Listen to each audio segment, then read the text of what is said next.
Abu Zubayr never heard any hadith from Ibrahim. That muhaddis looks at him. This young boy, what does he know about chain of narrators? So he ignores him and continues narrating the hadith. The boy is firm in his opinion and very brave.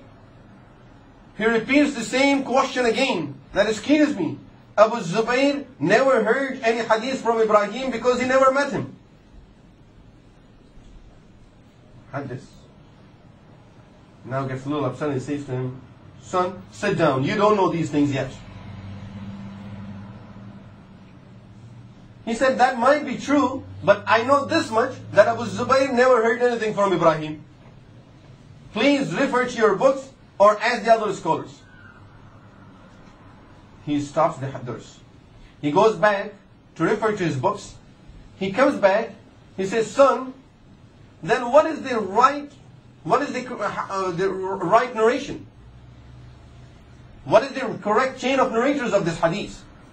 He says, Sufyan and Zubayr is not Abu Zubayr. This is Zubayr, another person. He heard the hadith from Ibrahim. This is how much he knew about chain of narrators at the age of 11. That he can distinguish between Abu Zubayr and Zubayr, and he knows that Abu Zubayr never heard a hadith from Ibrahim. It was Zubayr who heard a hadith from Ibrahim.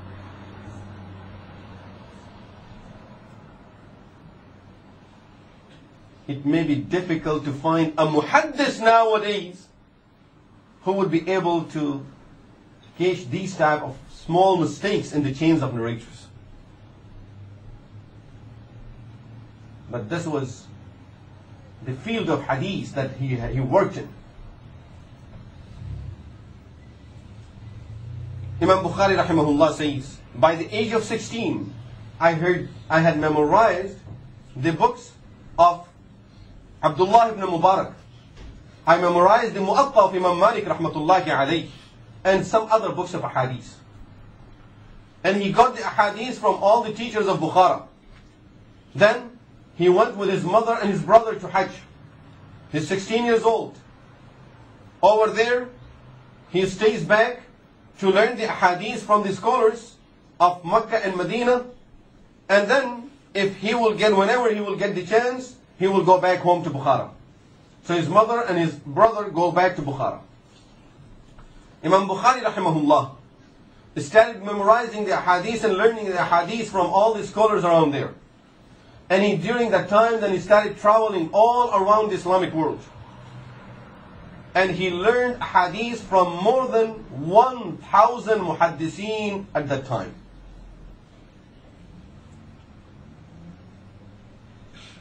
During this time, Imam Bukhari Rahimahullah saw a dream. In his dream, he saw Rasulullah Sallallahu Alaihi Wasallam laying down, and there were some flies that were trying to sit on him, and he's keeping them away from sitting on Rasulullah Sallallahu Alaihi Wasallam with a hand fan that he had in his hand. So he's keeping the flies away from sitting on Rasulullah Sallallahu Alaihi Wasallam. He asked some of the scholars, what did that mean?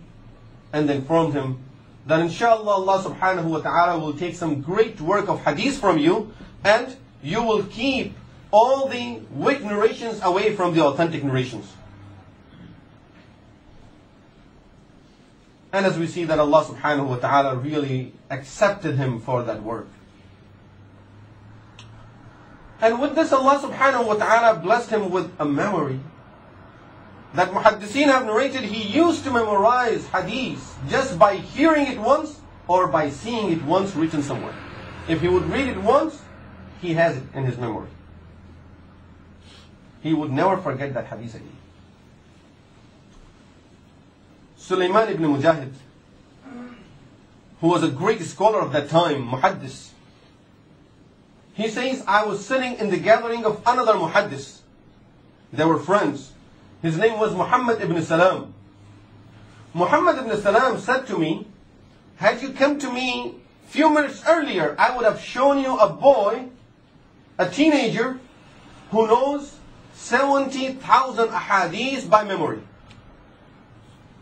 He knows 70,000 ahadith by heart.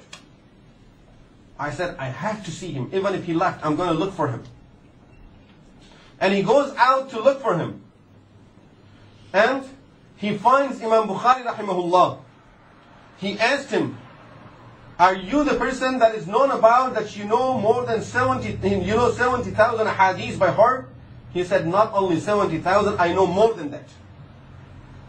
And then he says to him, not only that I know these ahadith, I know the ahadith, and I know about each and every sahabi and tabi'i that is in the chain of narrators, where he was born, where did he live. I can tell you the whole biography of that person from his birth to death.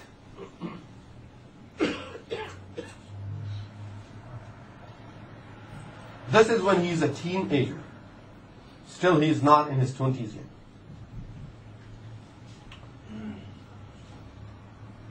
Imam Bukhari Rahimahullah says about himself, he says, once, when I was studying the hadith, still he's not a muhaddis yet, he's studying the hadith, I went to Balkh. The people of Balkh, as they asked me about many different hadiths, finally a question came to me, that can you narrate to us one hadith from each of your teachers? Imam Bukhari Rahimahullah says, in that one gathering, I narrated to them 1,000 different hadiths that I have heard from 1,000 different teachers. He's narrating 1,000 hadiths that he had heard from 1,000 different teachers. No repetition in the hadith, and he doesn't narrate the same hadith that he heard, two hadiths that he heard from the same teacher. Each hadith that he heard from a different teacher. And it's all from his memory. Once muhaddiseen are sitting, and of course this is their field, they discuss these things about hadith, about the narrators of the hadith. So they were discussing the students of Sayyidina Anas ibn Malik radiallahu anhu. That who were the students of Anas bin Malik? Who are the people who heard any hadith from Anas bin Malik radiallahu anhu? Imam Bukhari rahimahullah, in the same gathering, just right there without referring to notes or anything, he narrates 300 names of the students of Sayyidina Anas ibn Malik radiallahu anhu.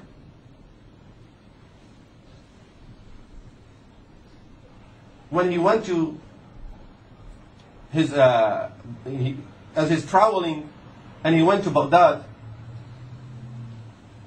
one of his colleagues, whose name was Hashid, says that one day we saw that this young man came to our class, a newcomer. He came and he joined us. He doesn't write anything. He just sits over there. He listens to the teacher. We all are taking notes. We are writing the hadith. He doesn't write anything and he goes back. Next day he comes. He doesn't write. Third day we thought, he must be just a guest who would just like to sit and get the benefit of the company of the muhaddiseen, sitting in the gathering of the hadith. He doesn't really want to learn hadith. But we saw him continuing sitting over there for a couple of weeks. So we went to him.